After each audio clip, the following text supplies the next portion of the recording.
Freewater is a novel by Amina Luqman Dawson, set in a fictional African country called Zephyria. The story is narrated by a young girl named Ruby, who lives in a small village called Ganda. Ruby's family belongs to the Fulani tribe, and they rely on farming for their livelihood. The story begins with the announcement of a new government initiative called Freewater. The initiative aims to provide free access to clean drinking water to all citizens of Zephyria. Ruby is excited about this news because her village has always struggled to find clean water, and the women have to walk for hours to fetch water from the nearest stream. As the government begins to implement the Freewater initiative, Ruby notices some changes in her village. A group of engineers arrives and begins digging a well in the center of the village. Ruby is fascinated by the engineers and spends most of her free time watching them work. However, Ruby's excitement turns to disappointment when the well runs dry after a few months. The engineers leave, promising to return with a solution, but they never do. Ruby's village is left without any source of clean water, and the women are forced to go back to fetching water from the stream. Meanwhile, the government continues to promote the Freewater initiative, claiming that it is a huge success.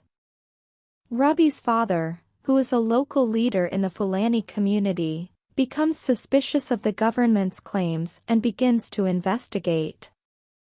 He discovers that the Freewater initiative is not what it seems. The government has signed a contract with a foreign company to provide water to the country, and the company is using outdated technology that is not suitable for Zephyria's climate.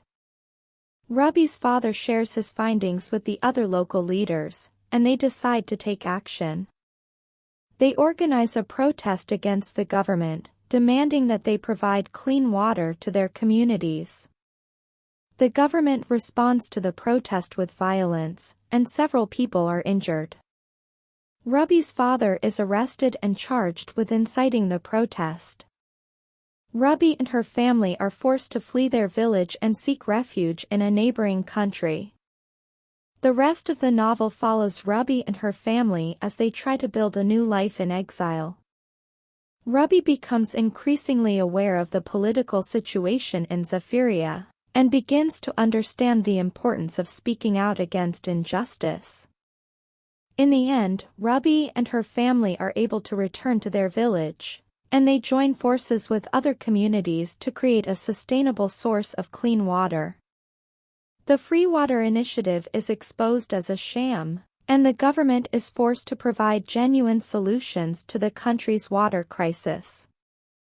Overall, Freewater is a powerful story about the importance of access to clean water and the impact of corrupt government policies on rural communities.